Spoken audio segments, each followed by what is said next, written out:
One rainy day, our protagonist Usato was sitting in school. At that time, he was supposed to leave, but because of the rain, he had to sit by the school gate, feeling bored with everything happening in his life these days. He wished he could be transported to another world, where he'd have magic that could make him happy. Usato wondered if all the other students his age had similar wishes or thought the same way he did. At that moment, he overheard the students behind him talking about the top 2 students in the school, who were passing by together, the student council president and her assistant. The students praised the president, saying she was incredibly smart, had taken many courses, and was excellent at everything. When Usato saw her, he thought she was amazing. The students also talked about her assistant, saying he was great, active, and handsome, a 10 out of 10, in their words. Seeing him, Usato wondered how this guy could be perfect at everything. As the president and her assistant passed by Usato, she noticed him and asked if he had an umbrella. Usato was surprised they noticed him. He stood up nervously, stammering that he didn't bring one, and asked why she was asking. She told him that all students were required to leave the school at that time. Usato got more nervous and said he was about to leave.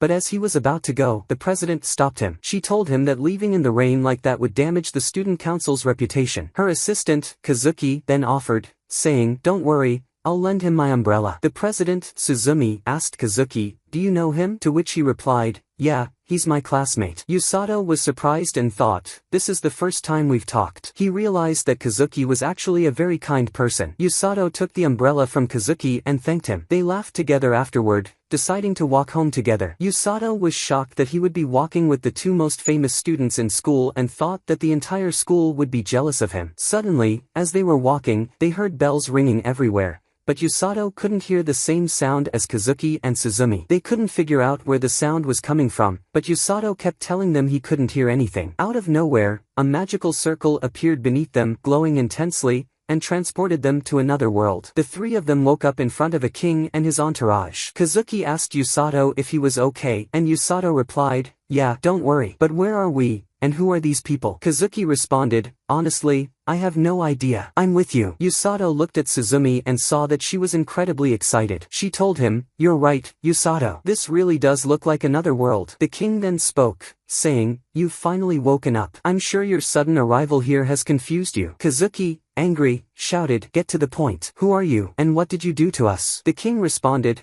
"I understand your frustration, but please hear me out." He introduced himself as Lloyd Flogast, the king of the kingdom of Linger. Suzumi, still excited, wasn't worried at all. The king continued, explaining that they had summoned them to the kingdom of Linger to be heroes. Kazuki was surprised by what the king said, but Suzumi was thrilled. The king went on to explain that 2 years ago, the demon king attacked them and took their land with his army. Although they managed to push them back, the demon king was still growing stronger, and they didn't know what he would do next. That's why they used a forbidden ritual called the hero summoning to bring in exceptional individuals from another world who could face the demon king. Kazuki shouted, "Are you serious? How could you just summon us without our consent? Send us back to our world right now." The king apologized but explained that it wasn't possible, as the hero summoning only worked one way. It could bring people here, but it couldn't send them back. Kazuki asked, "So what are we supposed to do now? We all have families back home." The king apologized again, saying they truly needed them. Kazuki shouted once more, "Don't think for a second that we'll accept your apology." Suddenly, the guards pointed their weapons at him. At that moment, Usato intervened, saying, "I get that you're angry for our sake, but fighting them won't do us any good." Kazuki finally calmed down. The king knelt down in front of them, apologizing again for what they had done, and assured them he would find a way to send them back. In the meantime, he asked for their help. Suzumi then asked if she could ask the king a question, saying, "Why do you call us heroes when you don't know anything about us?" The king called for his assistant, a woman named Wellesley, who explained that the hero summoning circle was specifically designed to choose exceptional individuals. She also mentioned that they likely heard bells ringing when they were summoned, indicating they were heroes. Kazuki and Suzumi were intrigued, but Kazuki said, "I remember Usato didn't hear anything." Usato, feeling nervous, thought to himself, "Does that mean I ended up here by accident?" Wellesley then asked them to place their hands on a magical crystal to measure their magical abilities. Kazuki teased Usato, asking if he was nervous. Usato replied, "Well, Wellesley said I might be able to use magic even though I'm not a hero." Kazuki laughed, telling him, "You're ridiculous. You didn't even want to come to this world in the first place, and now you're worried about magic?" Usato shrugged, saying there was no point in getting angry. He thought that maybe magic would give him something to focus on. At that moment, they saw Suzumi excitedly approach the crystal. They decided to follow her positive attitude. Wellesley activated the crystal and asked Suzumi to place her hand on it. When Suzumi did, a strange golden light emanated from the crystal. Wellesley told her that the color symbolized a strong affinity with lightning magic and that she had an incredibly high amount of magical energy. Next, it was Kazuki's turn. He placed his hand on the crystal, and a white light shone from it. Wellesley explained that his magic was light magic. Kazuki asked her what light magic was used for, and Suzumi excitedly explained that he could use it to fire laser beams or even create swords from light. Suzumi told Kazuki that light magic was incredibly powerful, especially against demons. Finally, it was Usato's turn, and he felt a bit nervous. He wondered if he had any magical power at all and wished he had some so he could help Suzumi and Kazuki. When he placed his hand on the crystal, a green light, resembling the color of emeralds, appeared. But when they asked Wellesley what the color meant, she seemed visibly frightened. She grabbed Usato by the hand, saying to herself that she needed to tell him something. Afterward, she went to the king, Lloyd. The king asks her about Kazumi and Suzumi, and she informs him that they are doing well with their magic. Then he asks, "What's the problem with Usato? Don't tell me he's compatible with dark magic," and starts laughing. Wellesley becomes even more nervous and tells him that the crystal turned green. The king, along with the guards, is shocked and asks if she's sure. Wellesley replies, "Yes, it means Usato is compatible with very rare magic." The king tells her, "Don't say anything more. We need to handle Usato and send him somewhere safe," wondering where the safest place for him could be. Usato, confused, asks, "What's wrong, guys? You scared me. Is there something wrong with my magic? Is anyone else here with the same magic?" Suddenly, a woman enters the hall, and everyone, even the king, seems afraid of her. We learn that her name is Rose, and she asks the king about the summoning. She approaches Usato and asks him, "Are you a hero or what?" The king quickly interrupts, saying, "No, he's not a hero. Just some idiot who ended up here by accident." Wellesley then tells Rose that the heroes are in the magic orb room and she will take her to them. Rose listens and follows Wellesley. The king turns to Usato and says, "Look, Usato, I'll arrange a room for you to rest in while I figure this out." Usato agrees but asks, "I still don't know what type of magic I have. What does the green color mean?" Rose overhears him and tells the king, "I'll borrow this guy." The king tries to keep Usato away from her, instructing Wellesley to cast a spell that sends Usato away from the castle. But Rose quickly catches up to him, telling the king not to worry. "I'll make this guy a true healing mage." Later, Wellesley informs Usato's friends about what happened, explaining that Rose took him to the rescue team behind the castle. She adds that the crystal indicated Usato has healing magic, which is very rare, and Rose wants to personally train him. Suzumi, excited, asks, "What's the problem with that? I don't see anything wrong." Wellesley explains that Rose's training methods are a bit different. Meanwhile, Rose tells Usato that he's a healing mage and that she'll train him. "This house will be your home from now on." She then calls her subordinates, instructing them to welcome Usato. But they don't seem very friendly, greeting Usato in an odd way. Rose hits them, telling them not to scare the newbie. She introduces Usato to her team, explaining that they aren't healing mages, but there are others in the rescue squad who are. She says, "That's why I'm going to train you in healing magic." Usato, nervous, asks, "Can someone else train me?" But she tells him training starts tomorrow. After she leaves, her subordinates warn Usato, saying, "You're gonna die tomorrow. She's gonna train you herself." That night, Usato worries about the training but reassures himself that everything will be fine. He falls asleep, ready for the next day's challenge. At the same time, Rose is still awake, thinking to herself, "Now that a healing soul mage from another world has arrived, let's see what he can do." When Usato wakes up, he thinks it was all a dream, but soon realizes that he really has been transported to another world. Later, one of Rose's subordinates informs him that some guests have arrived for him. When he steps out to see who it is, he finds Kazumi and Suzumi. They tell him they were worried because they heard he had been kidnapped. Usato reassures them that he's fine, but when he thinks about Rose, he feels a bit scared. However, he tells them that he wants to get through the training to prove he can be useful. Suzumi gets excited too, telling him that they're starting their training today as well. After that, Kazumi thanks Usato and tells Suzumi that he's going to give his best in this world. Usato is happy to have them by his side and thinks to himself, Kazumi must be going through a lot after suddenly being called a hero. Suzumi, on the other hand, is thrilled to live in this new world. Usato wishes he could grow stronger to support them one day. Suddenly, Rose appears and hands Usato a notebook, telling him to write down the training they're about to do and how he feels about it. She informs him that training will start after breakfast. After breakfast, Usato goes out to train with Rose, only to be surprised that the training is easier than expected. When Rose tells him to focus, he feels a warm sensation near his heart. Rose explains that the warmth is mana, and he needs to learn how to release it from his body. Then, she gives him a book, but Usato realizes he can't read the language of this world. However, when he opens the book, he's shocked to find that he can read it perfectly. Rose explains that heroes summoned to this world are automatically given a translation spell. She points to a section in the book, telling him that it's about the kingdom of Linger, and across the river is the enemy, the Demon King's kingdom. She then tells him to read the book to learn the basics about the creatures in this world. The next day, Usato spends the entire time running, confused as to how it helps his magic. On the third day, he runs until his legs hurt and collapses. Rose approaches him and asks, "Who told you to stop?" and hits his legs before healing them with magic. Usato is shocked that his muscles have healed, and Rose tells him to get back to running. By the fourth day, Usato continues running alongside the team. They mock him for being slow, and even Rose makes fun of him, which frustrates Usato, though he says nothing. On the fifth day, Usato keeps running without stopping, and when he collapses, Rose teases him again. Suddenly, healing magic starts emitting from Usato's hands. The next day, Rose continues to hit him, and poor Usato has no idea how to deal with her. Even the day after that, Rose keeps hitting Usato, so he uses healing magic on himself but notices he doesn't feel anything. He realizes that this is the importance of healing magic and feels more confident, returning to running. On the next day, Usato continues running, using healing magic to treat himself for exhaustion, but he's still anxious about the running. He wonders how running improves his magic power. Just after that, Rose demands that he increase his laps by 30 more and at a faster pace. Usato becomes frustrated but still can't say anything. On the 11th day of training, Rose adds an extra exercise, and Usato suddenly finds healing magic radiating from his entire body. At this moment, Rose explains to him that the reason he's been running every day is so he can run at full speed when attacked by enemies in battles. This is also to help him save his injured comrades in battle. Once Usato understands the importance of these exercises, he starts training better than before. On the 12th day, Usato runs until noon,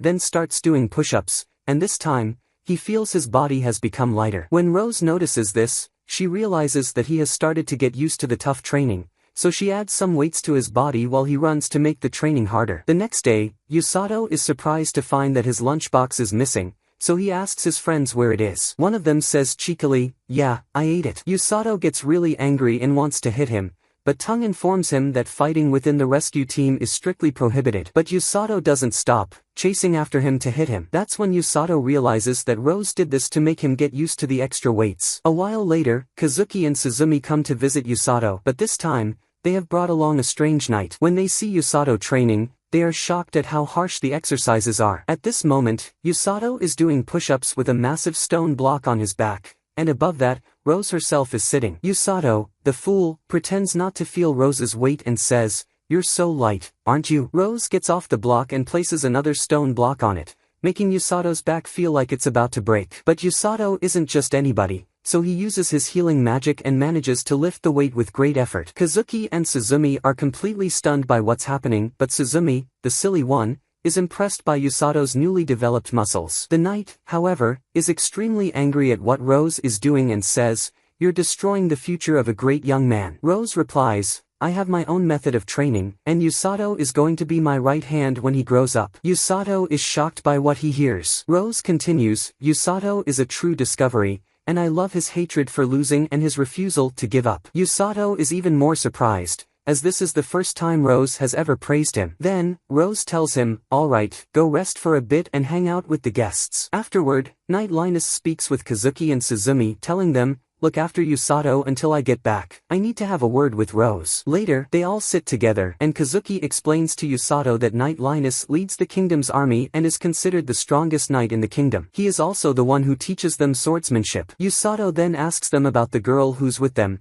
and she introduces herself as the princess of the Linger Kingdom. Usato quickly apologizes for his behavior, but the princess says, "No need for that. I don't like it when people talk to me too formally." The princess then offers them a delicious cake, and they are all excited and start eating together. Kazuki asks Usato if he does this kind of training every day. Usato replies, "Oh, come on, man, today's training was actually light compared to what I usually do." Kazuki tells him, "We also go through tough training, but Knight Linus and the mage, we'll see, take our safety into consideration during it. Kazuki then asks Usato if he's doing alright there. Usato responds, honestly, at first, I didn't like the place and always wanted to run away, but now I've gotten a bit used to the team and the training. Life here isn't as hard as I thought. He adds, I just hope I can help you guys when you go to war. At this point, Tung shows up and offers Usato another lunch to replace the one he ate earlier. But Usato is still upset with him, and they start playfully fighting each other. Kazuki and the others think about helping him, but they realize that Usato is really into it and having fun, so they decide to leave him and head back to their training at the castle. After that, Usato is taking a bath in the facility, wondering if he can really help his friends in battle with his power. The next day, Rose throws a bag at Usato and tells him to get ready because they're heading out. She takes him outside the city, and Usato asks, where are you taking me now, woman? She tells him to shut up and follow her quietly. Eventually, they arrive at a forest, and Rose explains that this forest is full of monsters, and he has to kill the big bear in it. Usato is shocked, knowing that the bear is incredibly strong and tough to beat. But Rose doesn't care and tells him that he can now defeat it easily. She then picks him up and throws him into the forest. Usato is flying through the air, feeling like he's about to die. He remembers how everyone will make fun of him if he dies because Rose killed him. But Usato refuses to die here and uses his healing magic on himself, managing to land safely. He heals some of his injuries from the fall. Usato then thinks to himself that he can't return from the forest without completing Rose's mission, but he's terrified of the bears. However, Usato tries to encourage himself, calling the bears weak and stupid animals that he'll easily defeat. But before he can finish his thought, he spots a bear charging at him. Usato freaks out and starts sprinting faster than a cheetah. He remembers how he's become faster now and assumes the bear won't be able to catch him. Yet again, before he can finish his thought, he realizes the bear is gaining on him. At that moment, Usato recalls everything he's been through and realizes that this bear is nothing compared to what Rose has done to him. So he stops and gathers his courage to fight the bear. He's about to face it when suddenly, he's shocked to see that more bears have appeared and are now chasing him as well. Usato has no choice but to run again, but this time, he hears the sound of a waterfall nearby. He decides to run toward it and jump into it to escape the bears. He manages to survive as the bears finally leave him alone. That night, Usato dries his clothes and realizes he has nothing but a useless knife, and even the bread he has become too hard to eat. Usato knows that he must defeat the big bear to pass this mission, but he thinks it's impossible. Afterward, he falls asleep. When he wakes up the next day, Usato starts searching for the big bear's lair until he finds claw marks on the trees,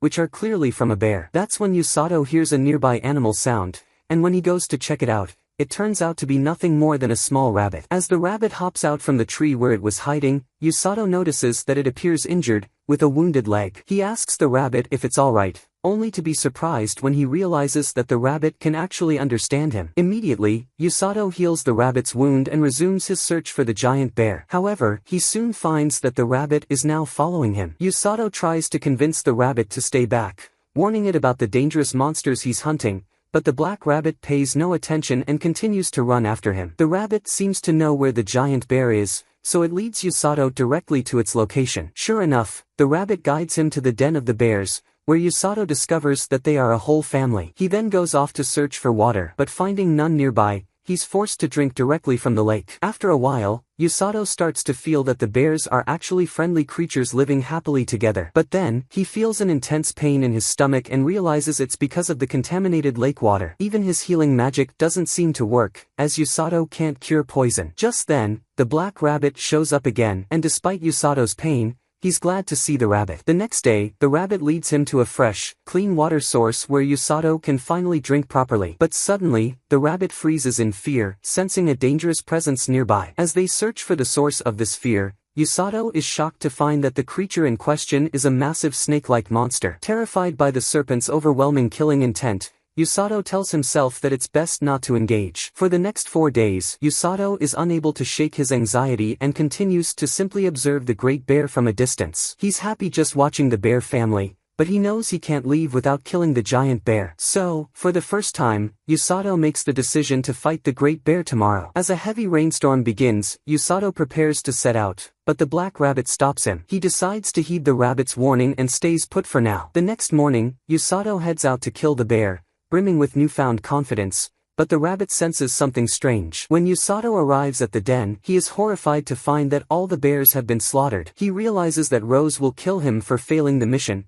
but then notices massive bite marks on the bears. He deduces that the giant snake is responsible for the massacre, not to eat them, but just for the thrill of killing. Suddenly, Usato spots a lone cub hiding among the rocks, visibly devastated by the loss of its family. Usato thinks, I may be mad at Rose or upset that the snake stole my kill, but the thing I'm angriest about is this poor bear cub. He can't accept what he's seeing, and in a fit of rage, decides to get revenge for the bear cub. Meanwhile, Kazuki and Suzumi decide to visit Usato, but Tong tells them, he hasn't come back yet. He's been gone for 10 days. Both Kazuki and Suzumi are shocked by this. As they leave, Kazuki grows increasingly worried about Usato, but Suzumi reassures him, as long as Usato is under Rose's care, he'll be fine. I trust him to return safely. Back in the forest, Usato is eating and preparing for his battle with the giant snake. He sharpens a wooden spear and asks the black rabbit to lead him to the snake. The rabbit is scared, but Usato convinces it, saying, just take me there,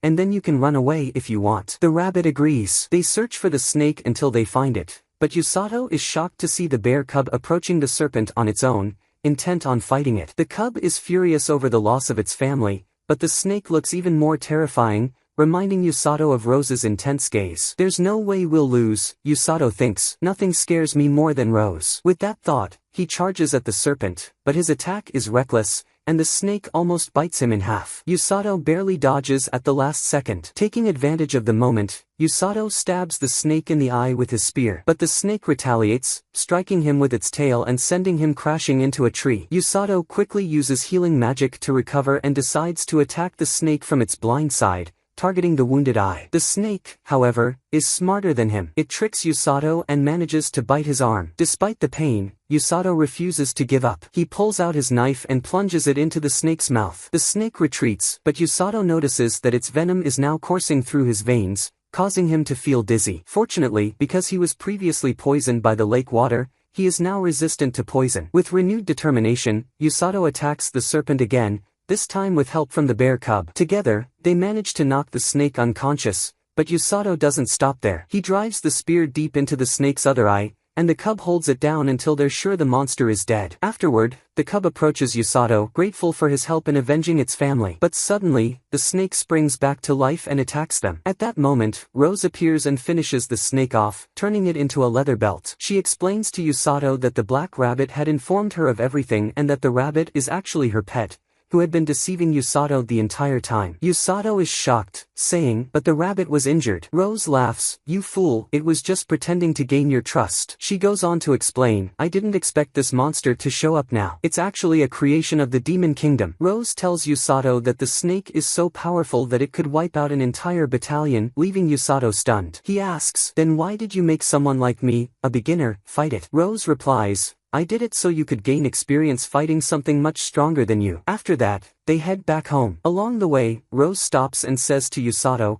you're now ready to fight alongside me on the battlefield. You have what it takes. She adds, this is important because the army of the Beast King will be attacking soon. Meanwhile, in the Beast Kingdom, we see the Beast King speaking with his assistant, telling her that they will soon launch an attack on the kingdom of Linger. After leaving the Beast King's chamber, a figure named Heerlock approaches the assistant and mocks her for being anxious. She snaps back, if you have time to mock people, you should focus on your work, and walks off without paying him any attention. Heerlock, however, tells her that he's just finished his latest creation, a new model of demon monster, and takes her to see it. It turns out to be an enormous serpent with razor-sharp fangs. The assistant dismisses it, saying, all your snakes end up fleeing. Even the one you made before was defeated by the knight Silas and ran away. Heerlock insists that this snake is different and far more powerful than anything they've encountered before. She hopes that, this time, he succeeds in creating a truly strong serpent. She knows that there are people in the kingdom of Linger stronger than Silas. Afterward, they talk about Rose, saying that she's always on the front lines, healing people constantly,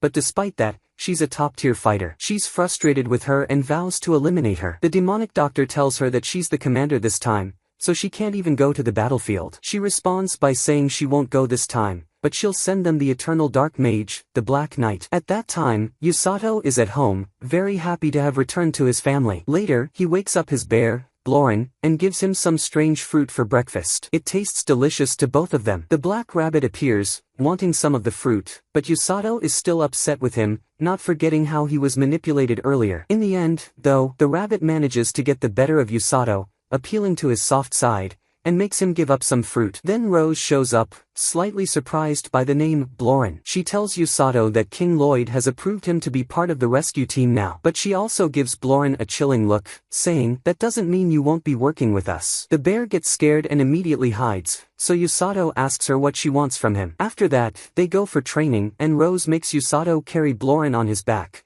telling him that it's like a battle simulation. He has to imagine Bloren as an injured comrade and run as fast as he can to save his life. Usato starts running with Bloren on his back and also carrying some weights, running as fast as he can, but Rose tells him to go faster. Suddenly, Tong and one of his teammates appear, chasing after Usato. Usato, bewildered, asks, "What are you guys doing, you idiots?" They tell him, "Didn't you know? You're in a battle simulation now. You'll definitely have obstacles." So, Usato is forced to keep running while carrying Bloren. An hour later, Usato is ambushed by someone jumping out of the ground, while another person throws stinky water at him. 3 hours in, he encounters another person who cuts a rope, releasing a bunch of logs that fall toward him, but he manages to avoid them by leaping over them. Because of everything that happens, Usato feels exhausted after 4 hours. Even the black rabbit appears to slow him down a bit. He keeps running but eventually can't handle it anymore due to his low mana and collapses on the ground. Talking to himself, Usato says, "I thought I could at least last half a day, but I only made it 4 hours." Rose then appears, telling him, "This is your stamina level in battle. You'll get tired and stressed out in war, which makes you lose strength faster than usual." She presses her hand to his head,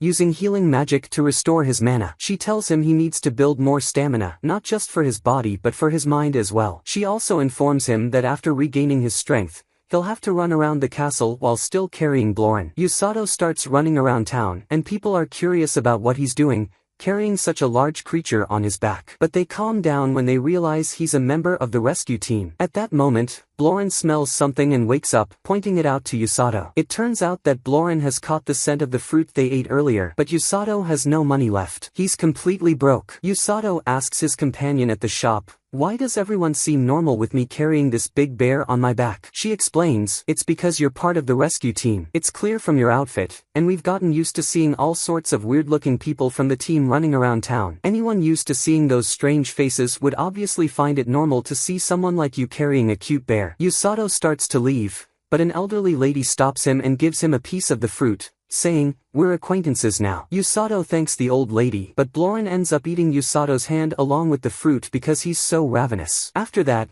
Usato runs off, intending to visit Suzumi and Kazumi at the castle. Suddenly, a strange man calls out to him and starts running after him, but Usato doesn't hear him. The poor guy runs after Usato, shouting, but Usato doesn't hear him until he collapses from exhaustion. Usato sees him and helps him to an empty spot, healing him. The man explains that he was chasing Usato to introduce himself as a new comrade. We learn that his name is Orga, and he's one of the healers in the rescue team. Orga admires Usato for being able to endure Rose's training, as it's impossible for him and his younger sister to do the same. The two of them run a clinic in the town, treating the locals. Usato asks him, "So, why didn't you just heal yourself earlier?" Orga explains that he can't heal himself, only others. This teaches Usato that there are many different types of healers. At this point, Usato remembers when Rose told him he'd be on the front lines with her, healing the wounded. So, Usato asks Orga what he does on the battlefield. Orga explains that Tong and his team bring the injured soldiers back behind the front lines, where they heal them. Usato tells him that Rose requested he be with her on the front lines and asks if he'll be able to handle it. Orga explains that those fighting on the front lines face the greatest danger. At that moment, Usato remembers Suzumi and Kazumi. Orga continues, saying, "When heroes get injured, they just sit around, waiting for death. But if there are healers on the battlefield, they might be saved." Of course, Usato, what you're doing is hard and exhausting, but if Rose chose you, it means she trusts you. Usato is deeply moved by Orga's words and then gets up, takes Bloren on his back, and walks away. Before leaving, Orga tells Usato, "Don't judge Rose too harshly. She's very kind. It just doesn't show because of her tough attitude." As Usato leaves, Orga's younger sister appears, scolding him for going out on his own. Usato heads to the castle to see Kazumi and Suzumi. The guard lets him through easily, trusting him because of Rose. At that moment, Suzumi is training, and when she sees Usato, she's thrilled and asks about the creature on his back. Usato explains that he found it while training in the monster forest and tamed it. Suzumi is eager to touch it, and Usato reassures her, "It's tamed. Even if it bites, I'll heal you." When Suzumi tries to pet the bear, Bloren refuses and moves her hand away. way. But Suzumi is happy, having managed to touch him. When she tries to call his name again to pet him more, Bloren nudges her with his head. Usato teases, "Looks like you've got a bad vibe." When Usato tries to pet him too, Bloren snaps at him, so Suzumi jokes, "What about you, then, big guy?" He replies, "Yeah, I've got a bad vibe too, I guess." Usato then notices that her hands are covered in cuts from her sword training, so he heals her. After that, he asks her about Kazumi, and she tells him that he's not around. He's currently outside the kingdom with Sir Signs to gain experience by fighting monsters outside the kingdom. At that moment, Kazumi is speaking with the knight, and suddenly a large group of monsters appears in front of them. Then Usato picks up Bloren and leaves. Usato keeps running until late at night because he wants to get stronger to help Kazumi and Suzumi in the war. He returns home very late, places Bloren in his sleeping spot, and sees Rose standing before him. She asks him how the training went, and Usato replies that he wants to get stronger. He tells her, "Before, I was afraid of fighting monsters, but now I feel something completely different. I feel like I must help Kazumi and Suzumi in the battle." Rose gets excited and tells him, "That's exactly what our job is. That's the mindset we need to have." Usato becomes even more motivated and, for the first time, feels like a real member of the rescue team. The next day, Rose wakes Usato up in her usual way and tells him to get up because there's a message from King Lloyd himself. He wants Usato to join Suzumi's training outside the castle. Usato goes with Rose to join Suzumi's training because the king himself requested it and he can't refuse. Rose informs him that he will be the healer for this mission. Suzumi is happy that Usato will be joining her training, and she becomes even more excited when she learns that Bloren will be coming with him. Suzumi, being clueless, thinks that Usato brought Bloren for her sake, but Usato crushes her feelings, telling her, "No, I didn't bring him for you. I brought him because I can't leave him." But Suzumi doesn't mind and introduces him to the witch Korin and the knight Iruko. As they speak, Suzumi informs him that Usato's healing magic isn't the best. He can heal minor wounds but won't be able to treat severe injuries. However, since Suzumi trained under Sigel's virus, she's confident in her abilities and walks off. Meanwhile, Kazuki is back at training, and Princess Celia is worried about him since he hasn't rested since returning from the forest training. At that moment, Usato and the rest of the group head to Linger Forest. Usato remembers that this is the same forest where Bloren's family died, and he's afraid that he'll recall those memories and wish they could return. Suzumi, clueless as always, takes advantage of Bloren's nap, wanting to touch him, but this time Usato is the one who stops her, slapping her hand every time she tries to touch Bloren. Suzumi yells at him, "Where did you learn this extremely important skill of treating a respectable lady like me?" At that moment, Bloren wakes up and walks, but he's still tired and wants to sleep. Suzumi seizes the moment and tries to carry him to touch him as she desires, but she thinks he's light. The moment she lifts him, she falls to the ground. After a while, the witch senses some dangerous creatures ahead, but it turns out they're just a group of bandits trying to rob them. Suzumi is thrilled when she sees the bandits. But the bandits are only afraid of the bear. Their leader says, "Don't worry, the bear's still young and can't do much." Suzumi gets bored and uses lightning magic to strike them all down. Suddenly, the witch senses a group of monsters coming their way. A group of wild boars appears out of nowhere. Bloren tries to defend Usato, and Suzumi uses her lightning magic on them. But their numbers are overwhelming, and they knock Usato and Suzumi all the way to the moon. Usato uses healing magic, and the two of them fall into the river, the same river Usato had fallen into before. They plunge down the waterfall, and after a while, they wake up from their unconscious state, and Usato heals Suzumi's wounds. Now they are deep in the forest, surrounded by a lot of monsters, and they don't have enough supplies to camp there. They realize there isn't much time left before nightfall, and they need to find a place to stay. Usato suggests they sleep in the trees so the monsters won't see them. But Suzumi refuses the idea because she was born with a silver spoon in her mouth and has always lived in a castle. Usato finds a cave for them to sleep in. Suzumi uses lightning magic to catch fish and also starts a fire. They spend the night uneventfully, with Suzumi admiring Usato's abs. But suddenly, a group of venomous monkeys appears. Usato warns Suzumi not to touch the monkeys, but she, being clueless, touches them anyway, and one of them bites her, causing her to pass out from the poison. Usato has to heal her again using his healing magic. Meanwhile, news reaches the castle, and the king tells Kazuki that Suzumi and Usato are missing. Kazuki gets furious and decides to search for them without listening to the king. Rose stops him and tells him, "I believe in Usato. I'm sure he'll return safely with Suzumi." At that moment, Usato and Suzumi are sitting together, and Usato enjoys the primitive lifestyle because there's no phone, and the only thing they can do is talk to each other. Suzumi seems upset, and she asks Usato if he wants to return home. Usato says, I want to go back, but at the same time, I don't. Suzumi says, I don't want to return at all because this world is so much better than the one we came from. I have no ties left to the old world. She adds, here, I can do whatever I want without anyone stopping me. Usato agrees with her, saying, I like this world too because in the previous one, I had no purpose. But now I have a goal, which is to help anyone in the kingdom. Suzumi says, I want to protect this place too since I'm one of the heroes. It's clear they both have feelings for each other. Usato, embarrassed, quickly decides to sleep to avoid the moment. The next day, they walk for a while, and suddenly, they sense danger ahead. It turns out that the danger is Bloren, and behind him is Knight Iruko,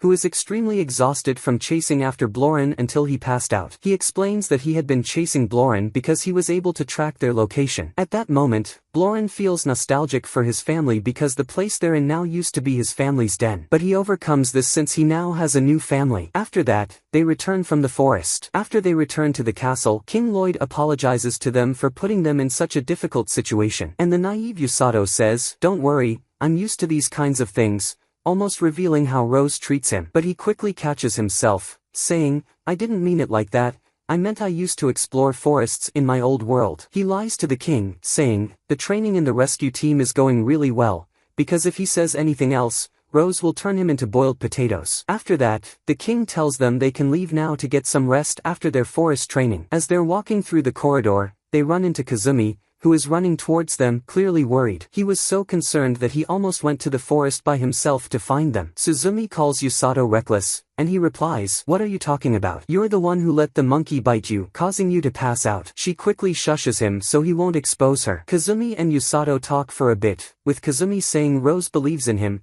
but Usato responds, I'll never trust Rose ever again. Kazumi then says goodbye to Suzumi and Usato and notices that the two seem to be getting closer. Princess Celia also picks up on this, telling Kazumi, you seem happier when you're with Usato or Suzumi. Kazumi explains that it's probably because they're from the same world, which makes Celia feel slightly jealous. Later, the king speaks to Rose and Seals, informing them that they interrogated the bandits who encountered Usato and Suzumi. They found out that the number of monsters in the area had decreased, meaning the creatures are fleeing. This suggests that something terrifying is approaching the kingdom, which could likely be the Demon King's army, as they've finally begun to move. The Knight Seals is confident that this time the Demon King's army will be far stronger than before in order to conquer the kingdom quickly. The king orders the preparation of all units and tells them to get ready for any attack. He also asks Rose to go scout out the Demon King's location since she's the fastest person in the kingdom. Before Rose leaves, the king makes another request, asking her to reconsider becoming the commander of the armies again. Rose refuses the offer, so the king says, but you're the only one in the kingdom with a high enough level of healing power, and you're also someone I trust completely. Rose refuses again, explaining that she has bad memories from when she was the commander because her team died before her eyes, and she couldn't heal them or protect herself. She has a scar on her eye from the incident, which always reminds her of that day. She feels responsible for her friends' deaths, thinking it was due to her arrogance during the battle. She says the scar always reminds her of her actions, which is why she created the rescue team, to heal everyone without needing to fight. She tells the king that she wants a follower who doesn't die. The king is puzzled, saying, that's impossible. Rose replies, when you start looking, search for these three things: healing magic, high mental fortitude, and persistence. I've finally found that person. She is referring to Usato, saying, he is the perfect follower because he's someone who hates losing and never gives up. She says he reminds her of the little brat who died in her arms, and that's why she's determined to turn Usato into the ideal healer. Meanwhile, Usato returns home to find a message left for him by Rose. She informs him that there won't be training tomorrow and that he needs to deliver the letter to the address marked on the map. At this time, the monster army is preparing to cross into the kingdom, led by one of the Demon King's generals and the Black Knight. The general gets angry at the doctor, telling him, you're beneath me, and you will follow my orders. The doctor laughs at her, mocking how she couldn't control the situation perfectly. The general is planning to build a bridge to invade Linger Kingdom. But suddenly, another figure appears on the opposite side of the river. They aren't concerned until the figure throws a giant tree trunk, destroying the bridge in an instant. The general is shocked, realizing all their efforts were ruined in mere seconds. When she focuses on the person who threw the trunk, she recognizes it as Rose and becomes furious. It's revealed that Rose and the general have a bitter history. Rose escapes the area, successfully buying the kingdom a few extra days to prepare for war against the monster army. Meanwhile, Usato follows the map to the address and notices that people are surprised by how calm and composed he seems, unlike the rest of the rescue team, who are all completely crazy. Usato continues on until he arrives at the destination, where Flora greets him. The place is a clinic where she and her brother treat people. At that moment, Orga is healing a small child, and Usato is amazed by the shape of his mana. Orga heals the child quickly. Orga notices Usato and accepts the letter he was delivering from Rose. Flora asks Usato how the others on the rescue team are doing. Usato reassures her, saying, "They're fine. Don't worry, they're still as terrifying as ever." Flora has missed them because she hasn't visited in a while, having been unable to finish Rose's training. Orga's expression changes when he reads Rose's letter, realizing something is wrong. He quickly hides the letter so his sister doesn't notice. Flora then tells Usato the story of their time with Rose, explaining how excited Rose was to test them when they first met. But after a while, they began to fear Rose, unable to handle her training because she was intense and scary most of the time. Flora adds, "But it seems like she's happy now." Usato thinks to himself, of course, she's happy because she has a new punching bag. At that moment, a stranger rushes in, informing Orga that there's been an accident where someone fell off a roof onto two others. When they reach the scene, Orga is exhausted from trying to keep up with Usato's speed. They begin healing the injured, and Orga asks Usato to treat one of the victims. As Usato approaches, he notices the man is in critical condition with a deep wound. It's Usato's first time dealing with such a serious injury, as he's only ever healed minor wounds before. He's nervous, but Usato reminds himself that the war is coming, and he'll have to deal with injuries far worse than this. Orga encourages him, saying, "Focus on your mana flow. You're strong enough to heal the person in front of you. All you need to do is trust in your abilities." Usato thinks, even Rose trusts me, so how can I not trust myself? He concentrates on his mana, releasing powerful healing magic and successfully healing the man's wound. Afterward, Flora compliments him, saying, "You were great back there. The man doesn't feel any pain now." Orga then asks Usato to come help them at the clinic whenever he's free. Usato promises to visit again later. Taking the opportunity, Orga finally tells his sister about Rose's letter, revealing it was a declaration of war. The Demon King's army is getting ready to attack. Usato, meanwhile, goes to buy some fruit and encounters a little girl. To his surprise, the girl tells him, "You're the only one who can see it, and you're the one who can change the future." Her eyes suddenly change, allowing Usato to see a vision of the future where he witnesses people dying. He realizes that the Demon King's army will slaughter their forces, and the Black Knight will kill his friends, Kazuki and Suzumi. When the vision ends, Usato is left in shock and fear. The girl tells him, "That was a gift from me to you. Your actions are now your responsibility." Wafik is confused by the scenes he saw and runs around looking for the girl but can't find her. At that moment, she is watching him and says that he is her only hope. Usato continues searching for her, even asking one of the guards,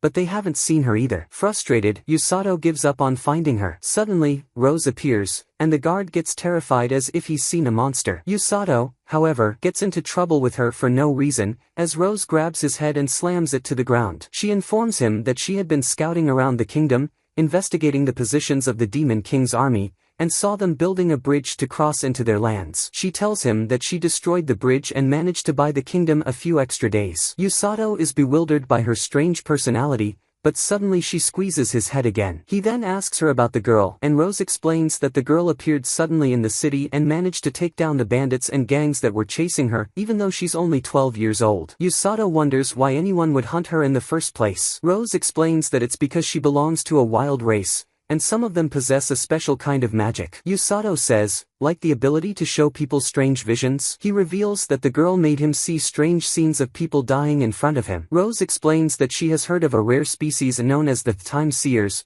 who can see the future, and they are usually protected in the wild race's territory. Usato becomes anxious, realizing that if the girl is a time seer, the future she showed him is real and will happen. Rose then orders him to return home while she heads off to meet King Lloyd. When Rose meets with the king, she reports what happened and her actions against the Demon King's army. The king thanks her for delaying the enemy's invasion. Rose then tells him she's certain they are now rebuilding the bridge and will complete it in a few days, allowing them to launch their invasion. The king then orders that the people be informed about the Demon King's army's intent to invade. He instructs the knight Silas to deliver the message to Suzumi and Kazumi that evening. Silas leaves to summon them immediately, while Suzumi and Kazuki are puzzled about why they're being called at such an hour. When they arrive at King Lloyd's court, Usato is lying in bed, unable to sleep as usual. But this time, it's not because of Tong's snoring, it's because he can't stop thinking about the scenes he saw and the girl's words that he is the only one who can change the future. Usato keeps pondering how he can prevent this, but he's unsure of himself and doesn't know how to do it. Suddenly, he sees lights floating around his window and gets scared, thinking it's a ghost. But when he checks, he finds out it's Kazuki using his magic to call him. The two sit down together, and Kazumi tells Usato that the king informed them the war with the Demon King's army will start soon, and they are now preparing for it. Kazuki wasn't surprised when he heard the news, and Suzumi seemed ready and excited. Kazuki admits that, after hearing the news, he couldn't sleep that night and snuck out of the castle without anyone noticing. He starts trembling and confesses to Usato that he's terrified. Even when he left the capital to train, the first time he saw the monsters, he froze in place, unable to move out of fear. But eventually, he managed to fight and encouraged himself, knowing he had to overcome his fear in battle. However, upon hearing about the Demon King's army, the fear returned. This time, though, he can't run away because the people of this kingdom love him, and he's lived with them for so long. Usato tells him, "You're a great person, but you've been under a lot of pressure because everyone depends on you. But you don't always have to live up to their expectations. There's no harm in prioritizing your own feelings from time to time." Kazuki asks, "So, what will you do during the war?" Usato replies, "I'll be going to save the people who get injured by the Demon King's army." He adds, "At first, I was really scared too,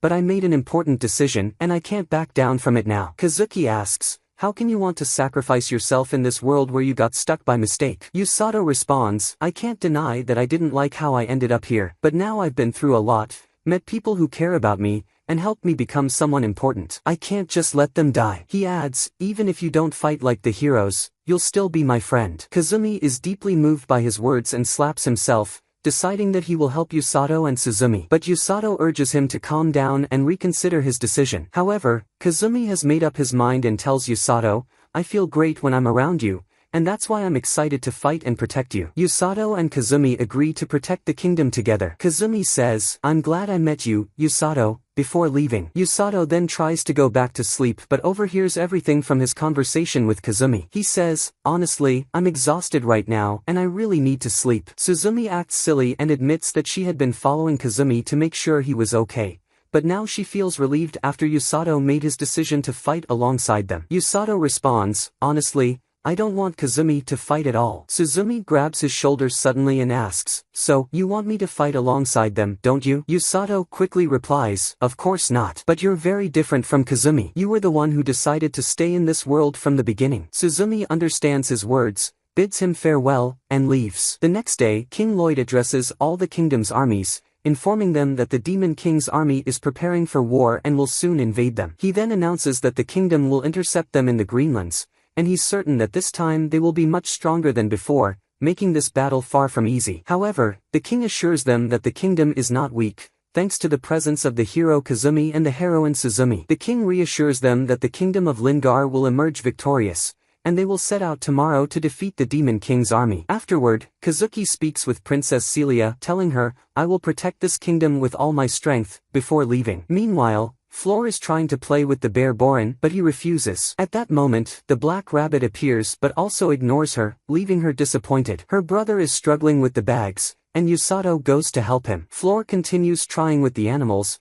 while Orga tells Usato that Floor is just nervous because it's her first battle. At that moment, Rose calls Usato to her room, and Usato is nervous since it's the first time Rose has done that. When he enters, he finds her unusually calm. Rose says, "You remember the role I told you you'd play in the war, right?" She tells him to forget that now. They'll stay in the background, and Tong and the rest of the team will bring the wounded to them from the front. They'll heal them together with Orga and Floor. Rose warns Usato not to make mistakes when using healing magic. Then, she presents him with a strange box. When Usato opens it, he finds the official uniform of the rescue team. She explains that the outfit is designed to be visible on the battlefield. Usato is thrilled with the uniform and puts it on immediately, looking quite impressive in it for the first time. But suddenly, Rose grabs him by the neck and says, "The worst thing on the battlefield is not valuing your own life and prioritizing others instead." Usato says, "I get it. I don't want to die, anyway." Rose hits him on the head and says, "Stop being an idiot. I've seen people like you before, and they were the first to die on the battlefield. Don't underestimate your own life. The smartest rescuer is the one who doesn't do anything foolish. If you try to sacrifice yourself, I'll kill you before the enemy gets to you." Usato removes her hand and says,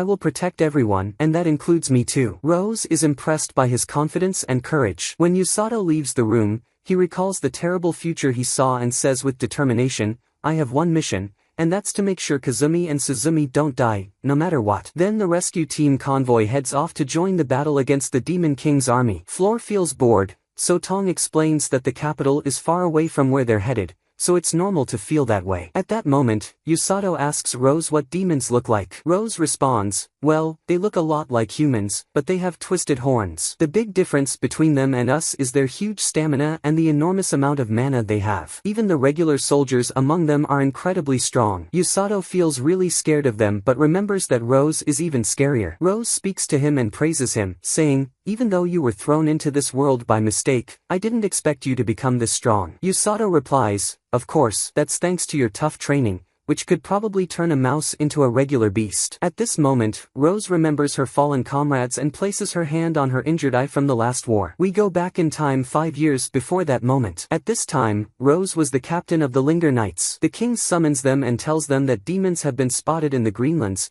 which is a dangerous situation for the kingdom. Because of this, the king decides to assign guards to the merchants who pass through the Greenlands. The officers and knights are warned not to engage with the demons because they are much stronger than them. After they leave, Rose remains calm and cold as usual, unlike Silas, who is anxious. Silas believes the monsters want to destroy the kingdom and is eager to prepare their forces as quickly as possible. Once they're done with Silas, Rose reflects on the matter, but her deputy annoys her with her chatter, so Rose knocks her head lightly. Rose scolds her, saying, "You should learn to keep quiet when you see others thinking." But she doesn't stop talking, adding, "I didn't expect the demons to want to attack now." Rose hits her on the head again because she was eavesdropping on the king's conversation. Once they leave the castle, Rose's deputy is excited because she wants to fight the demons. Rose warns her, "Don't underestimate the enemy, you fool." When they return to the rescue headquarters, Rose glares at them menacingly and informs them that today's training will be extremely tough. They all know that was the one who provoked Rose, and now they'll have to suffer through the harsh training because of her. They sit down and begin hitting who tries to seek help from Rose, but Rose just ignores her. A week later, Rose goes to speak with the king, and he informs her that the Beast King's army is planning an attack and that a spy had alerted them to this. The king asks Rose to investigate the monster situation. He tells her that if the situation is urgent, she may use her strength to fend off the monsters from the kingdom. The king trusts Rose, believing she's wise enough not to attack the monsters without cause. Afterward, Rose returns to the headquarters and informs the team that they will leave tomorrow morning to investigate Linger Forest. Is overly excited about the mission, but her companions curse her because they've had to endure 2 weeks of grueling training because of her. However, is still being a nuisance and keeps talking to them, so they throw whatever they can grab at her. At this time, Rose speaks to Kokoro and tells him he'll stay behind this time. Though he would be a great help against the monsters, she doesn't want to risk putting him in danger. Begins to cry and begs Rose to stop the team from hitting her. Rose scolds the team, telling them that the serious moment has come, and they must prepare for the mission with all their strength. Everyone becomes excited and happy because Rose will accompany them in battle due to her great strength and her exceptional healing magic abilities. Thanks to her, they can fight with all their might without worrying about injuries. The next day, they set out with Rose into the dark Linger Forest, and they spend the entire day without finding anything. At night, they set up camp, and suggests that they explore the western side of the forest tomorrow since they didn't find anything today. One of them comments that the western side of the forest is very dangerous, and also feels like there's something threatening coming from that direction. However, her companions encourage her, reminding her that she's their deputy captain. After that, everyone goes to sleep, but Rose stays awake by the fire, guarding the camp.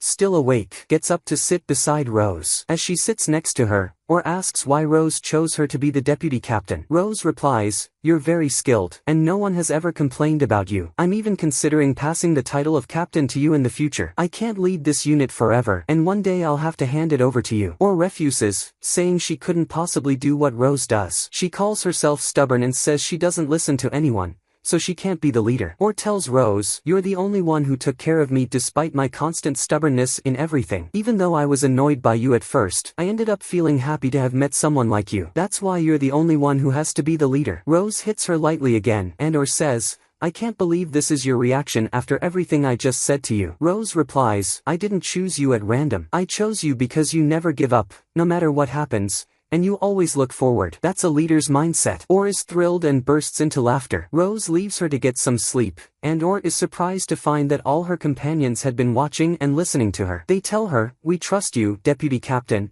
but Or is so embarrassed that she chases after them throughout the night. The next day, they find traces of demons in the forest. Suddenly, they hear the sound of monsters and head in that direction. When they arrive, the monster leader senses them, forcing them to reveal themselves. Rose approaches and asks the leader, "Nero, why are you getting closer to the kingdom?" Nero responds, "Honestly, I don't care much about this mission. I'm just doing it for the benefits I'll get from it." Rose asks him what this mission is, but of course, he refuses to tell her. Rose doesn't want to fight, so she tells him, "I'll overlook this matter if you leave now and return to your lands." But the demon isn't afraid of her and says, "I'm not letting you return alive after you've seen us." Everyone gets ready, and Rose prepares to unleash her full strength on Nero. Nero, who uses wind magic, attacks Rose with it. But Rose is just as fast and strong and manages to land a hit on Nero. Nero is shocked and thinks, "How can a human be this fast?" They keep attacking each other until Nero becomes excited by Rose's strength. He says to Rose, "I've never seen someone as strong as you before, even though you're my enemy." But Rose doesn't care about his words. Even though Nero surrounds her with his wind magic, she escapes the attack without severe injuries and heals herself with her magic. Nero gets even more fired up and uses his demonic power to summon a strange sword from beneath the ground to fight Rose with. But Rose isn't intimidated and prepares to attack him again. Indeed, they clash again, and the battle between them becomes fiercely intense. The demon army is incredibly strong, but the human army still manages to resist them. One of the humans uses sleep magic, and all fights with all her magical strength. At this moment, Rose dodges Nero's demonic sword because it's cursed, and she can't let it touch her. Suddenly, Nero charges at Rose with his sword and manages to wound her, but Rose doesn't back down and lands a blow that alters his face. Then she hits him with a powerful magical strike, sending him flying. Afterward, she approaches him, heals her wound, and mocks him completely. Here, Nero laughs wickedly and says that all his demons are being humiliated even though they're only facing humans. He tells Rose that her group is the most troublesome he's ever dealt with. He also says that there are no longer any superhuman beings in this world. Rose responds, saying, "I thought you could defeat us since there are no heroes in our world, but if you think like that, you're wrong." Nero tells her that the era of demons fearing humans is ending soon because their king is about to awaken. At this moment, Nero unleashes a massive demonic power, aiming to bring victory to his kingdom and create a world of luxury for the monsters. He wants to destroy Rose and her team. Meanwhile, a girl from Rose's team stabs one of the demons in the chest with her sword, thinking he's dead. But when she looks closer, she realizes he doesn't feel any pain and is surprised that the monster is still standing despite the injury. The demon responds to her, saying, "We are the followers of the Demon King, and even if we die, we will drag down those who oppose us with us." Rose wants to intervene and save the girl, but Nero keeps attacking her repeatedly, preventing her from helping. And then the disaster happens. The demon kills the girl. Everyone is shocked as they witness the death of their comrade. Rose becomes filled with anger toward the demons. But it doesn't stop there, as the demons capture another human and kill him as well. Suddenly, all the demons go wild, attacking the humans recklessly without caring for their own lives, showing no fear of anything. It becomes clear that Nero is responsible for this, using the power of his cursed sword to make the demons fearless, attacking with all their might. He tells Rose, "Now I've become a true demon, making all my followers die and take yours down with them." Rose becomes incredibly furious and loses control of her emotions, making her attacks easy for Nero to block. Nero takes advantage of this, launching his own assault, managing to wound her eye with his cursed sword. When Rose tries to heal her eye, she is shocked to find she cannot. It's revealed that this is due to Nero's sword, which can temporarily sever mana, making it impossible for any healing magic to work. At that moment, Rose's followers are crying out to her, begging her to come and heal them with her magic, but Rose is unable to move due to Nero. However, She doesn't want to give up either and attacks Nero again, but he exploits her recklessness once more, cutting part of her leg to disrupt her balance. At this moment, Nero strikes her again, and Rose is powerless to stop him. He prepares to deliver the final blow with his sword, but to Rose's shock, All takes the hit instead, sacrificing herself to save Rose. Rose is devastated to witness her friends dying before her eyes, remembering all their precious moments together. She blames herself for being selfish and weak, unable to protect her comrades. As Nero prepares to kill her, he points his sword at her, telling her that he will never forget the death of his followers, just as she won't forget the death of hers. Enraged, Rose grabs his sword with one hand and strikes him so hard that his eye ends up where his mouth should be. Nero tries to escape using wind magic, but Rose catches him quickly, slamming him into the ground. She then throws him into a tree and impales him with his own sword. At that moment, a demoness named Amila appears, revealing that Nero is her mentor. She begins to cry, wanting to save him. When Rose sees her, she remembers All and reluctantly lets Amila escape. Afterward, Rose rushes to All, who is crawling on the ground, trying to save her with healing magic. But All's wound is too deep, and Rose realizes she can't heal it. Before All dies, she tells Rose, "Stay the person we always used to respect." Later, Rose goes to the king to report what happened and also asks for permission to retire from the knighthood before leaving. As she walks through the kingdom, she encounters Josh's parents and expects them to blame her for their son's death. But instead, they thank her for bringing his body back, allowing them to see him for the first time. Josh had always loved Rose. After that, Rose returns home, sitting alone with her memories of her friends. A month later, Silas visits her to check on her, furious that she refuses to return to the knighthood. After he leaves, Rose talks to herself, saying that her scarred eye is a reminder of her guilt for letting her friends die. She continues to sit at home without doing anything, with no goal, constantly remembering her comrades. But suddenly, All appears beside her, telling her that nothing stays the same and that she has to accept that. All reminds her, "Don't forget my last words when I told you to stay the person we respect." At that moment, Rose sees all her followers smiling at her, telling her that they're not used to seeing her like this. Rose is deeply moved, crying over their loss, and declares that this will be the last time she allows herself to be weak. We then return to the present, where Rose is sitting with Usato and tells him, "I'm lucky I found you." Usato is surprised that she's complimenting him for the first time. Rose tells him, "You don't know how important you are. No one can reach your level with just training." Usato laughs, happy to hear her speak positively about him for the first time. But it doesn't last long before Rose punches him in the stomach,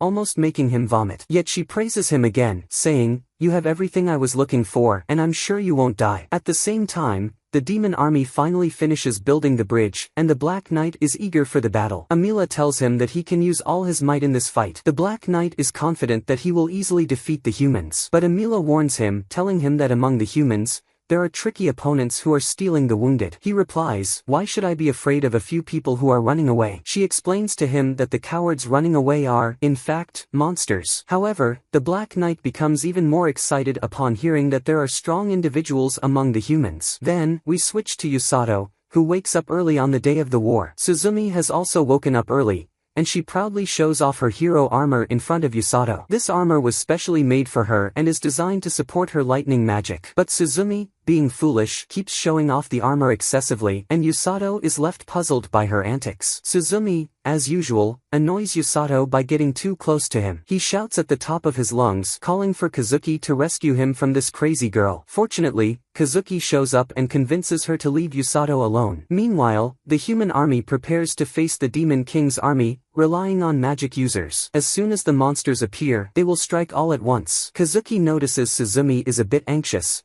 but she acts embarrassed and pretends to be excited about the fight. Kazuki tells her, "You've changed a lot from how you used to be in our old world." Suzumi responds, "It's all thanks to Usato, who encouraged me to be who I wanted to be." At that moment, they sense the enemy approaching. Indeed, the Demon King's army is drawing near. The mages unleash all their magical power on the demons at once. But the shock comes when they realize that it was all just an illusion. The demons are coming from behind to attack them. During this time, Rose prepares the rescue team and orders everyone in black to bring the wounded back to her, ensuring they return alive. She instructs Orga and his sister to stay in the tent, guarded by the knight. Rose also tells Usato that they will head out as soon as the battle's injuries increase. Usato is worried about Suzumi and Kazuki. Suddenly, Tung arrives with two injured people, shocking Usato with his speed. Usato rushes to heal them, but the wounded person tells him that a giant snake with the demons attacked them. Usato recalls the giant snake he killed in the forest but decides to help the injured first before addressing that issue. At that moment, we see the massive snake, and the soldiers are terrified of it. The Black Knight is also observing from a distance,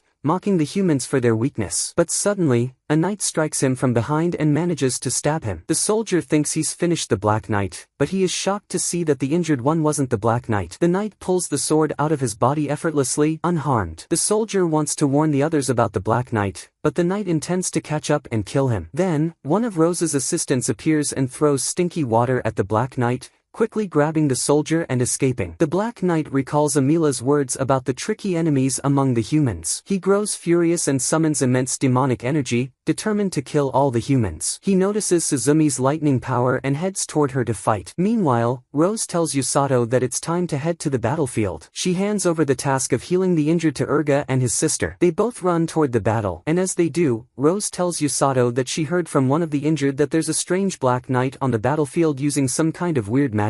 Usato is shocked when he hears this because he recalls the horrible vision where the Black Knight kills Suzumi and Kazuki. Suddenly, Usato stops, remembering what he saw. Rose approaches him and says, "I'll teach you a special technique so that you won't die in this fight." After that, they split up. Usato runs toward the right while Rose heads left. As Usato runs, he's shocked to see the battlefield for the first time. He sees one of the monsters about to kill someone, so he rushes to save them and runs off. But then another monster attacks him, and Usato skillfully dodges the attack and continues running swiftly. At the same time, Rose is leaping over the monsters, grabbing the injured, and running away, leaving the monsters astonished by her incredible strength. Suzumi, meanwhile, has also managed to defeat a large number of monsters, but she seems anxious, sensing that something is off. Suzumi wants to clear the way to the enemy leader, but then the Black Knight appears, shocking everyone. They don't know what kind of creature he is. Suzumi tries to warn her guards not to attack him because of the Black Knight's danger, but they don't listen and attack him immediately. They manage to wound him, but the Black Knight doesn't do anything to defend himself. Suddenly, sharp blades emerge from the Black Knight's body,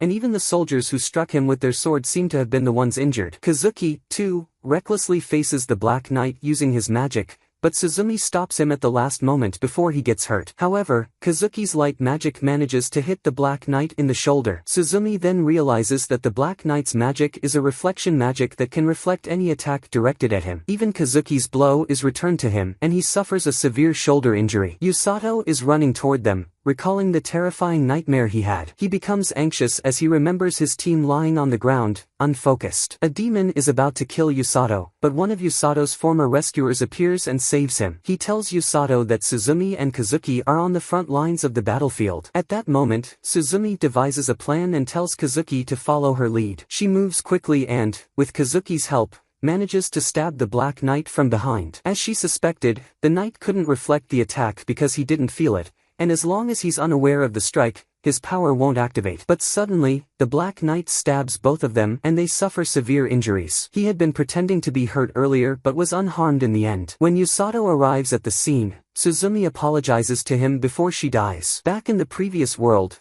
when Suzumi met Usato for the first time, she considered herself lucky to have encountered him and later to have been summoned to this world as well. As she grew closer to Usato, she came to understand his unyielding personality and his determination to never give up. She believed everything would be fine once she met him, but then the Black Knight appeared and destroyed everything. Returning to the present, the demons were overjoyed due to the Black Knight's presence. The Black Knight raised his sword over Suzumi and said it had been fun, but now it was time to end things. Just as he was about to strike, Usato suddenly appeared, delivering a blow that sent the Black Knight flying. Usato checked on Kazuki and Suzumi, realizing that he hadn't arrived in time, but then noticed that Kazuki was still breathing, meaning there was still hope. Usato began treating both of them, and Suzumi was thrilled to see him. But soon, the Black Knight got back up from Usato's strike, and as his mask broke, it was revealed that the knight was actually a woman. The knight charged at Usato again, but Usato used his speed to dodge the attack. He asked Suzumi if she was okay and informed her that Kazuki's wounds were nearly healed and that he would wake up soon. The Black Knight caught up to him and blocked his path. Suzumi informed Usato that his earlier strike was effective, which was strange because the knight's armor usually deflected all attacks. The Black Knight said, I don't know how you managed to land a hit, but I won't let you off now. Usato didn't want to fight, but with the Black Knight standing in his way, he had no choice. He was ready to face her with all his might. He left Kazuki in safe hands. The Black Knight prepared her magic, revealing her plan to heal herself even if Usato managed to wound her. But Usato's magic of healing negated her deflecting ability, something that even the Black Knight didn't understand. Usato launched an attack, combining all his strength in one hand and struck the knight, cracking a large portion of her armor. The Black Knight was shocked and became furious at Usato, attacking him relentlessly, but Usato dodged every strike with ease. At that moment, Kazuki woke up from his unconsciousness, surprised to find his deep wound healed. Suzumi explained that Usato had saved them and was now fighting the Black Knight with all his strength to protect them. Suddenly, the Black Knight managed to strike Usato's arm, but surprisingly, the armor lost its power against Usato's healing magic. Kazuki realized that Usato was in a continuous state of healing, which meant that even though he was healing his enemy, he was also weakening the Black Knight without her noticing. Usato was exploiting the knight's vulnerability, using healing magic in a way it wasn't intended to be used, making it a genius, albeit reckless, strategy. Frustrated, the Black Knight called upon all her demonic power at once, causing her sword to grow even larger. But Usato wasn't afraid. He was ready to end the fight on his own terms. He focused all his healing magic into his hand and struck the Black Knight's sword, unleashing an enormous amount of energy. In the end, Usato managed to shatter the sword using healing magic. He punched the Black Knight with such force that healing magic spread everywhere. The knight's black armor evaporated, revealing the monstrous girl inside. Usato named this attack the ultimate healing fist. But he didn't stop there. He returned to the battlefield to heal the injured soldiers, as that was his duty. Seeing their Black Knight defeated, the remaining demons fled. Suzumi approached Usato and told him, "You saved me from death, healed many soldiers, and defeated the Black Knight. You've really gone above and beyond this time." Usato felt embarrassed, and Suzumi returned to her usual strange self. Usato explained that the blow he delivered to the Black Knight was imbued with healing magic, a technique that Rose had taught him. We then learn that Rose had once told Usato, "When you face your opponent, coat your hand with healing magic. That way, you won't injure them, but you'll knock them unconscious, making it a way to incapacitate your enemy without harm." Suzumi felt hopeless about Usato since he was now starting to imitate Rose's wild behavior. But she thanked him nonetheless for saving them from death. Usato replied, "Thank who? This is my duty. After all, you and Kazuki are my closest friends." At that moment, Kazuki informed them that the giant serpent was approaching the kingdom, and they needed to defeat it. Suzumi decided to go with him. Usato wanted to join them, but Rose suddenly appeared and stopped him, demanding to know exactly how he predicted that the Black Knight would target Kazuki and Suzumi. After that, the two of them left the battlefield, with Rose not quite believing that Usato had managed to do everything on his own. She told him, "You saved two heroes, defeated the Black Knight, and crushed the morale of the enemy. You really did everything right." She then added, "Since the battlefield is safe now, you're coming back to the camp with me." Before leaving, Usato told Suzumi and Kazuki, "I'll head back to the camp. Don't die out there. You two are heroes too. Finish off the enemy and return safely." Kazuki and Suzumi vowed to cherish the lives Usato had saved. Then, Usato and Rose returned to the camp. Meanwhile, Emila was shocked by the Black Knight's defeat and couldn't believe that a mere human could overcome her magic. Her monster companion informed her that the one who defeated the knight wasn't even a hero but an ordinary man in white clothes. Angry, Emila ordered Hiralim to summon the white serpent and withdraw from the battle. As Hiralim was about to withdraw his serpent from the battlefield, he noticed that Suzumi and Kazuki were facing the monster, determined to defeat it. Back at the camp, Usato continued healing the people there. Suddenly, everyone noticed a large thunderstorm in the sky, and they realized that the heroes had defeated the serpent. Afterward, Usato considered rejoining the army, but Rose told him, "Are you crazy? There are way too many of them, and you'd definitely get killed if you went." She then spoke to Usato, saying, "If you hadn't predicted the Black Knight's attack on the heroes, they'd be dead right now. You acted exactly like a member of the rescue squad." Usato reflected on all the moments since he arrived in this world and felt happy that he had finally achieved his goal. Tears of joy streamed down his face. Rose remarked that Usato resembled the first hero. Suddenly, Usato fainted from extreme exhaustion and a lack of mana, and Rose carried him off. We see Usato sitting with Bloren, telling them how difficult everything was and that King Lloyd said he would reward them, summoning them to receive their reward. Usato is very nervous because it's his first time standing in front of such a large crowd. Rose hits him during the ceremony, but he's still happy because he's never received a reward before. Usato notices that Bloren has gained weight while he was away, which annoys Bloren. At that moment, one of Usato's friends arrives and tells him they need him at the castle. When Usato asks why they need him, his friend doesn't answer and just tells him to be careful while passing through the city, leaving Usato confused. As Usato heads through the city, he finds the people gathering around him because he's from the rescue team, and he's standing there, shocked and not knowing what to do. When he reaches the castle, Arko tells him that this is natural after what happened in the battle, explaining that they saved many people and that Usato saved the entire war. Usato then goes to meet the king, who apologizes for summoning him twice in such a short time. The king explains that they need his power to interrogate the Black Knight. Usato recalls how they defeated the knight and asks what happened. Ceres explains that the knight wasn't aggressive during the interrogation, but they still couldn't get any information from her. The knight had told them she would cooperate if they agreed to her demands, and her only demand was for them to bring Usato to her. At this point, Suzumi accompanies Usato to meet the knight. She casts her magic around him and says, "Don't worry, I'll handle it if the knight tries anything against you." Usato is confused because he had heard the knight was cooperating, and he reminds Suzumi that she lost against the knight. Suzumi feels embarrassed, knowing that only Usato and Rose could defeat the knight, but she still wants to act as a shield for Usato in case something goes wrong. Ceres explains to Usato that the Black Knight has a strong affinity for dark magic, which was neutralized when Usato attacked her with his magic. Usato understands that their powers cancelled each other out, meaning that his healing magic neutralized the dark magic with every hit he landed. Usato is even more shocked and asks if they've given the knight any medical care. Ceres tells him that they haven't provided anything because she has been wearing her black armor the entire time. Usato is alarmed and rushes to the knight's cell, asking her if she's injured. He knows that she must have sustained severe injuries since all his attacks hit her directly. The knight admits that he's right. At that moment, Usato asks the knight why she wanted to see him. She responds, "I just wanted to see the face of the person who hit me like that." Usato notices that she's upset and asks Commander Ceres if he can go inside. Ceres is hesitant, but Usato explains that he needs to help her. Once inside the cell, Usato asks the knight to give him her hand. She thinks Usato wants her hand to torture her. Usato shouts at her, and reluctantly, she gives him her hand. She's shocked when she sees Usato healing her and tells him that she doesn't need it,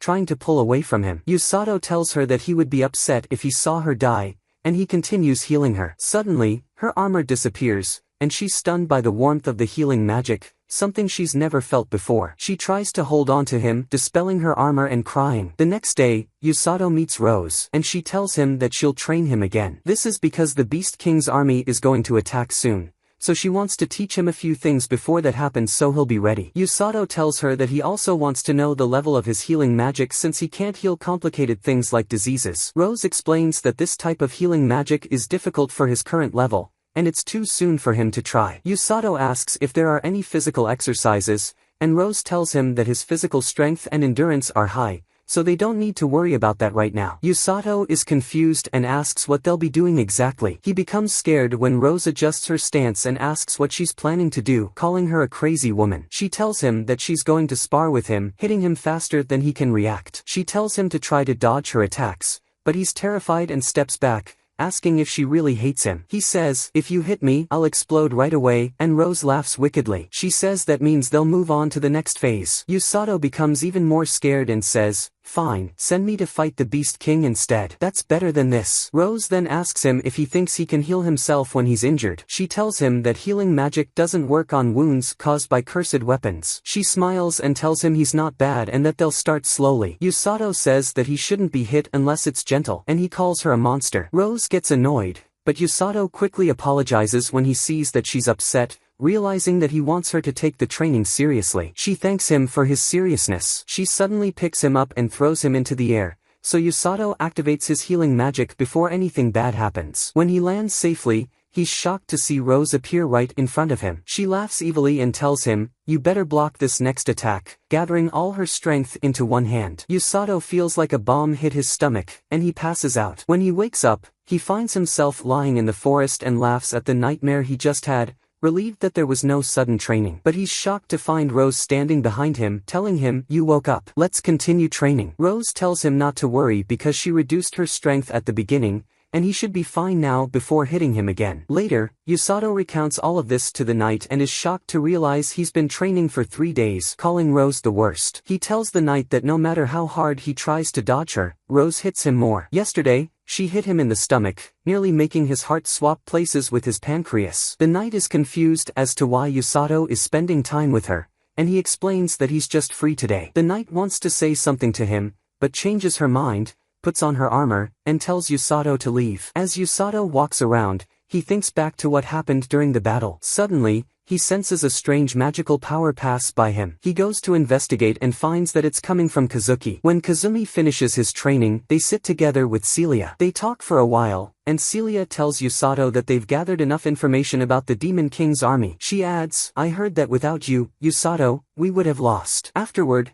Usato leaves them, and Kazuki shyly tells Celia the truth about how he almost died in the battle. Meanwhile, the knight is puzzled by Usato's frequent visits and conversations with her. Suddenly, Rose walks in, realizing that this is the person Usato has been talking about. Rose speaks to the knight and tells her that she now has only two options. The first option is to stay in the cell for the rest of her life. But before she can finish, the knight interrupts, saying, "Kill me." Rose tells her not to rush her fate and opens the cell, telling her that the second option is to become her subordinate and that Rose will take care of her. The knight is shocked, and Rose hits her on the head. Rose places a magical device on the knight that reduces her mana and explains that they could keep her imprisoned forever, but that would be a waste, so it's better to make her good. Meanwhile, Usato is training with Bloren, but Rose suddenly appears, carrying the knight. Usato offers his condolences to the knight for what's about to happen to her. That night, Usato goes to Rose's room, and she informs him that the king has chosen 3 heroes, including him, because he believes they can accomplish this mission. The next day, Usato is walking through the city when he runs into Suzumi. Suddenly, Usato notices the fox girl. He grabs her, lifts her off the ground,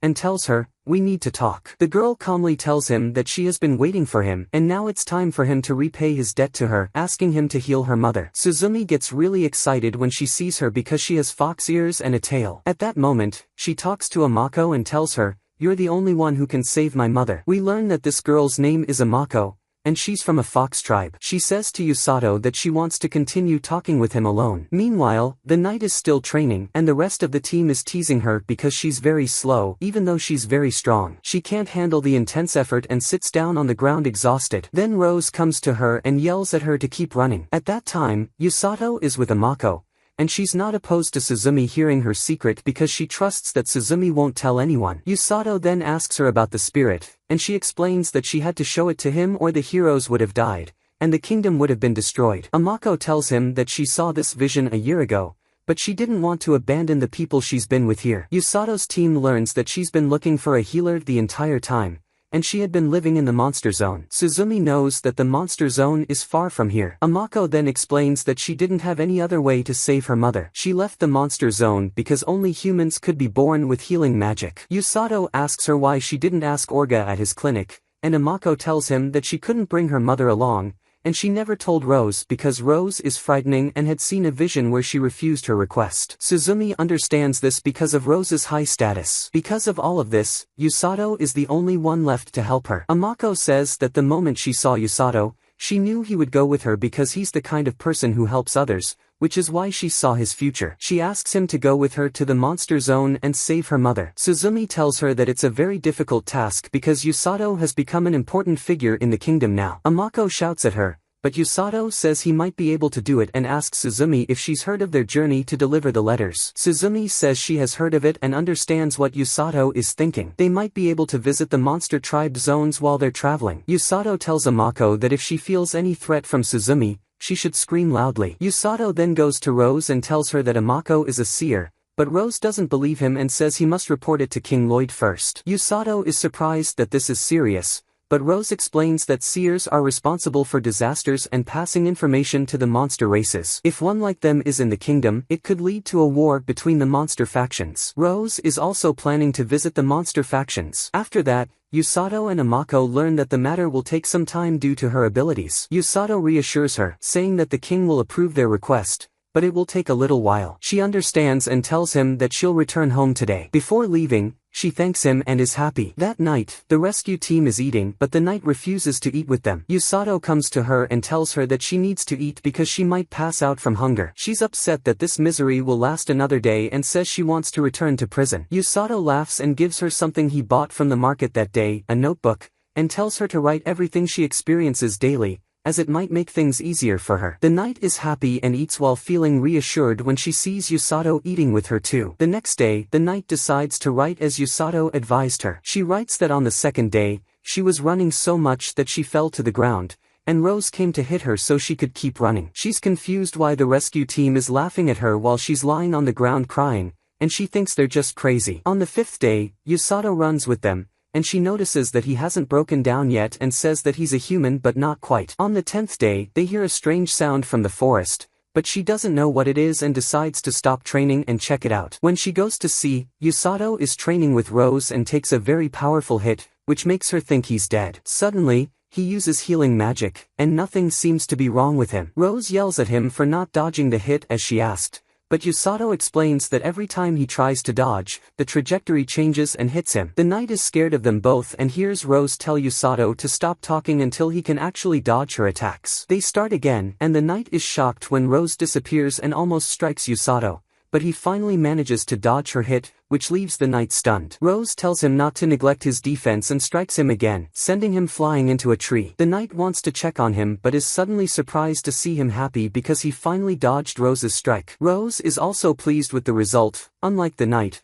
who is completely shocked and says that Usato can't be human. Rose calls for Usato to continue the training as she requested. Usato takes the knight aside, telling her that Rose is right, and she's a true monster. The knight responds, "No monster is as real as you hear." Usato asks her name, and she tells him it's Phil. At that moment, Bloren appears, and Usato takes him, and they start running together. Phil is upset and runs after them, becoming faster than them, and Usato asks her to slow down so she doesn't tire herself out, but she doesn't listen. At dinner, Phil collapses from exhaustion after all the effort she put in. At that moment, she wakes up and hears Usato talking to Rose, telling her to go to King Lloyd and take Amako with her. She's sure that the king has made a decision about their request. The next day, Usato and Amako are at the castle, and King Lloyd thanks Amako for coming and saving the kingdom. He tells her that he wants to help her as much as he can and informs Usato that they've set the course for his journey as he requested. Usato and Amako are overjoyed, and the king tells Usato that Wealthy will explain the remaining details. Wealthy tells Usato that he will visit 3 regions before going to the monster faction zone. The heroes will accompany him on the journey but won't complete it with him,